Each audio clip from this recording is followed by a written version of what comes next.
रेगिस्तान की तपती रेत पर जब सूरज अपनी आग उगल रहा होता है, तब प्यासे मुसाफिर को सिर्फ पानी की तलाश होती है, लेकिन एक मोमिन को सिर्फ अपने रब की रज़ा की तलाश होती है। ये दास्तान है अब्दुल्ला नाम के एक ऐसे ही नौजवान की, जिसकी ज़िंदगी आजमाइशों के घेरे में थी, पर उसका दिल कुरान के नूर से रोशन था।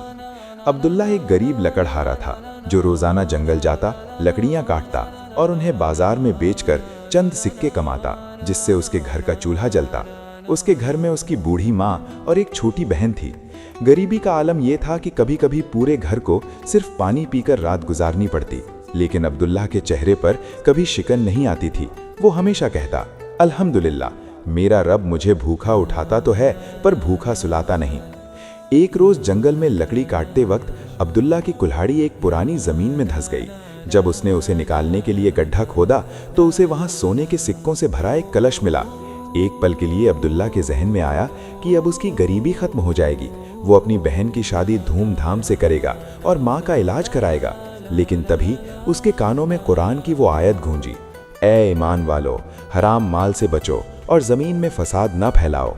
उसे याद आया कि नबी करीम सल्लल्लाहु अलैहि वसल्लम ने फरमाया है कि जो शख्स शक वाली चीज़ों से बच गया, उसने अपने दीन और अपनी इज्जत को महफूज कर लिया। अब्दुल्ला ने उस खजाने को हाथ तक नहीं लगाया और सीधा काजी के पास पहुंचा। उसने वो खजाना बैतुल माल यानी सरकारी खजाने में जमा करा दिया।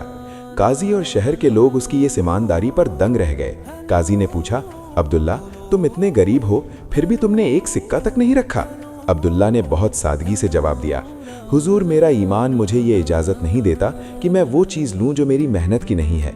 अल्लाह ने फरमाया है कि तवक्कलु अलल्लाह, यानी अल्लाह पर भरोसा रखो, और मुझे यकीन है कि मेरा रिज़्क कहीं और से आएगा। कुछ ही दिन बीते थे कि शहर के सबसे बड़े ताजिर यानी व्यापारी का इंतकाल हो गया और उसकी कोई औलाद नहीं थी। उसने अपनी वसीयत में लिखा था कि उसकी जायदाद का वारिस वही बनेगा जो शहर का सबसे अमानतदार और मुत्तकी इंसान होगा। काजी ने सर्वसम्मति से अब्दुल्ला को उस जायदाद का निगरान मुकर्रर कर दिया। अब्दुल्ला रातों रात अमीर हो गया, लेकिन उसकी सादगी वैसी ही रही।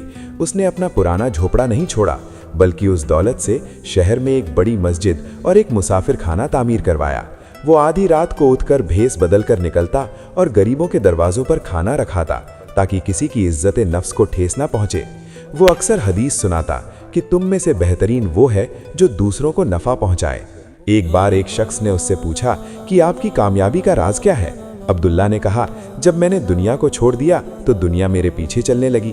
जब मैंने अल्लाह की रज़ा को अपनी ख्वाहिशों पर तरजीह दी तो अल्लाह ने मुझे वो सब दे दिया जो मैंने कभी मांगा भी नहीं था। अब्दुल्ला की ज़िंदगी हमें सिखाती है कि मुश्किल वक्त में भी अपने ईमान का सौदा मत करो। कुरान कहता है, बेशक अल्लाह सब्र करने वालों के साथ है। अगर आज आपके पास कुछ नहीं है तो मायूस ना हो, अपनी नमाजों की हिफाजत करें, अपने अखलाक को सुन्नत के मुताबिक ढालें और याद रखें कि देने वाली ज़ात सिर्फ खुदा की है। जो शख्स अल्लाह के लिए कुछ छोड़ता है, अल्लाह उसे उससे कहीं बेहतर चीज़ अता फरमाता है। अपनी ज़िंदगी को तौबा और इस्तगफार से सजाएं, क्योंकि तकवा ही वो चाबी है जो कामयाबी के बंद दरवाजे खोल देती है।